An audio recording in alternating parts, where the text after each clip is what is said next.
Kalau saya bawa balik ke masa lalu ya, mungkin 32 tahun lampau, zaman si Penmaru tuh. Kan gimana tuh ceritanya? Kok masuk ke teknik perminyakan tuh? Waduh, Ingat nggak tuh? ini kisah balik yang cukup menantang ya, karena kebetulan saya itu termasuk juga mungkin putra Bekasi pertama ya, putra Bekasi pertama yang masuk teknik perminyakan ITB. Jadi ini cukup buat kebanggaan sih buat Kabupaten Bekasi terutama ya, karena kebetulan saya juga waktu itu persiapannya cukup lumayan banyak, dalam arti kata waktu itu saya ikut bimbingan tes Siki Mulyono. Mungkin ada yang kalau pernah mengenal Siki Mulyono, satu-satunya bimbingan tes yang ada di Jalan Petojo Jakarta Barat yang pakai rotan. Pakai rotan. Jadi kalau terkenal Siki Mulyono itu, kalau kita tidak hafal rumus, tidak bisa menjawab pertanyaannya, maka rotan itu akan berjalan.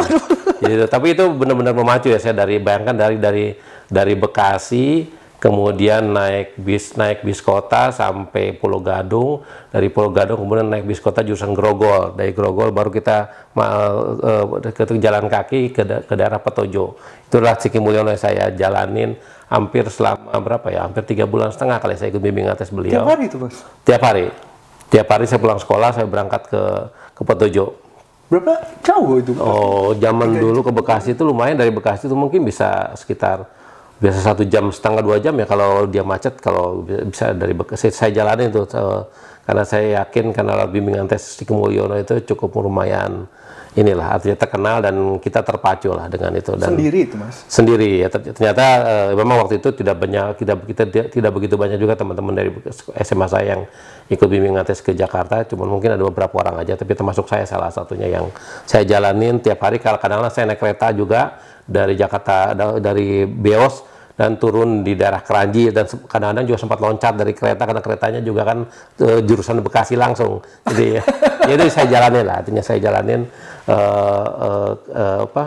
kehidupan itu untuk bisa masuk ITB, dan ternyata alhamdulillah saya bisa tembus di teknik perminyakan ITB yang kebetulan juga memang saya sangat menyukai. Dan alhamdulillahnya ketika masuk teknik perminyakan pun, karena putra daerah, salah satu putra daerah, dalam arti kata saya harus bersungguh-sungguh. Tapi di kampus pun saya termasuk aktif ya, artinya saya juga jadi ketua unit tenis ITB hampir 2 periode, dan juga termasuk yang pertama kali menyelenggarakan kejuaraan tenis tingkat Asia. Waktu itu saya salah satu sebagai presiden kejuaraan tersebut, penentuan peringkat tenis se-Asia Pasifik pertama kali di ITB waktu itu, dan saya sebagai ketuanya. Penyelenggaraan itu cukup besar karena kita bisa mengundang menteri waktu itu juga untuk membuka acara tersebut. Jadi kegiatan di kampus saya balance dengan kegiatan di perminyakan juga, yang alhamdulillah tahun 93 saya terpilih sebagai mahasiswa terbaik dari teknik perminyakan ya, dan mendapatkan juga hadiah dari Pak almarhum Pak Puji Soekarno waktu itu ya. Jadi ya itu beberapa hal yang jadi aktivitas di kampus. Saya banyak ikut kegiatan, baik itu di himpunan, kemudian di unit juga di ITB. Itu salah satu modal ternyata yang saya yang banyak membantu ketika saya berkarir di sekarang dunia perminyakan ya. Salah satunya itu masalah leadership, organisasi, itu saya dapatkan ketika saya di kampus sebenarnya, karena saya banyak kegiatan di unit, terutama unit aktivitas olahraga dan juga kegiatan himpunan di Patra ITB. Salah satunya di situ, di Patra saya bendahara ya, karena memang waktu itu wanita sangat jarang di Patra. Saya hanya punya, di angkatan saya hanya ada 2, kemudian yang satu pun keluar di tingkat 2 karena masuk ke lebih memilih kedokteran dibanding teknik perminyakan ITB, dan sekarang sudah jadi dokter spesialis anak di Karawang, namanya Dokter Eka. Itu adalah angkatan saya teknik perminyakan. Cuman sekarang yang satu yang masih bertahan itu namanya Alberta Susiana, itu angkatan 89. Jadi cuma 2 kita pun yang perempuan. Jadi waktu Patra mencari bendahara ya saya lah jadi volunteernya. Wow, aktif banget dari kuliah ikut tenis. Ikut tenis, karena di tenis pun banyak kegiatan kejuaraan, kemudian di unit-unit juga kita sering bikin kegiatan bersama ya, dan unit-unit lain ya. Saya juga cukup aktif dengan beberapa kegiatan kemahasiswaan dan juga termasuk kegiatan himpunan.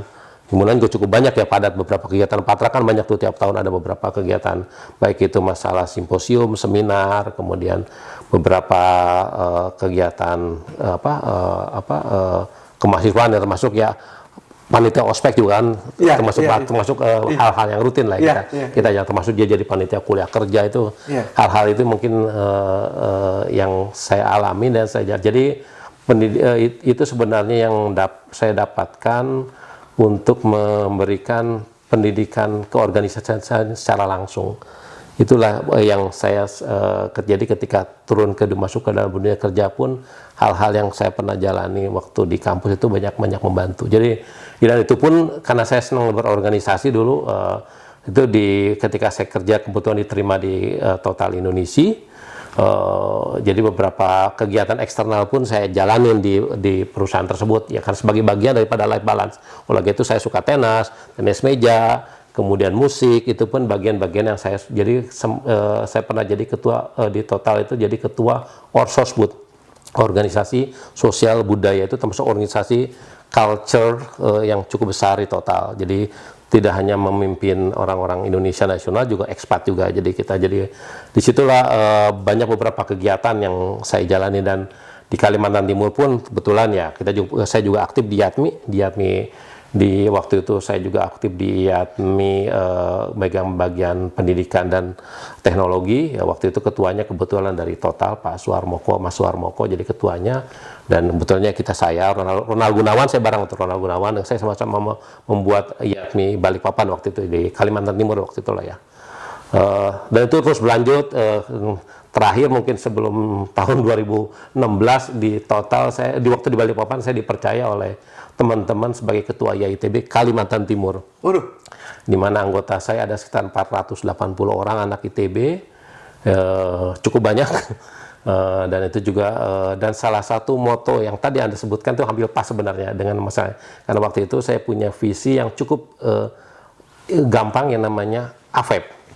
AFEP itu adalah misi saya sebagai ketua YITB, aspiratif, visioner, energik, profesional. Oh, jadi tepat berarti saya. Ya, itu sebenarnya kata nama itu tetap jadi nama cukup baik sebagai bagian daripada ketika saya megang jabatan sebagai ketua YITB kan cukup banyak kegiatannya karena waktu itu kita selain kita kekeluargaan juga harus bisa memberikan kontribusi sama masyarakat di sekitar Kalimantan Timur terutama ya karena cukup banyak kita anggotanya ya yang kita jalankan dan cukup aktif sampai sekarang. Ketika saya tinggalkan juga. Wah, saya nggak bisa berkata-kata lagi. Tapi yang saya menarik itu Mas Afef tuh bisa menyambungkan apa gunanya organisasi sekarang gitu kan. Tapi kalau di posisi Mas Afef waktu Mas Afef jadi mahasiswa, apakah udah berpikir demikian? Oh, saya harus masuk organisasi karena nanti bekalnya ke depan untuk saya, atau saya ikut tenis karena memang saya suka tenis. Saya ikut Patra karena anak perminyakan di situ. Awalnya motivasinya bagaimana tuh, Mas? Kalau motivasi awal sebenarnya adalah dari hobi. Karena saya hobi olahraga, saya jadi fashion saya juga suka tenis. Ya udah, saya masuk tenis dan ternyata orangnya asik. Orangnya asik, networknya asik. Ya udah, kemudian kegiatannya cukup challenging karena selain kita tiap satu tahun itu cukup banyak kegiatan di Universitas ITB. Kemudian saya coba masukin beberapa kegiatan yang lebih out ITB. Dalam hal ini kita pertama kali yang bikin ide penentuan peringkat tenis, penentuan peringkat tenis mahasiswa se-Asia. Wah. Itu pertama kali ITB yang se-Asia. Jadi kita mengundang dari petenis dari Thailand, dari Singapura, dari Hong Kong, dan selain Indonesia sendiri ya. Dan itu kita bisa mendapat setelah itu kita senang juga mencari dana kan namanya mahasiswa mencari sponsor dan sebagainya dan itu cukup menarik dan itu tidak terasa bahwa itu sebenarnya saya dapat pendidikan secara skillnya dari beberapa skill yang saya dapatkan masalah organisasi kemudian leadership itu dari situ.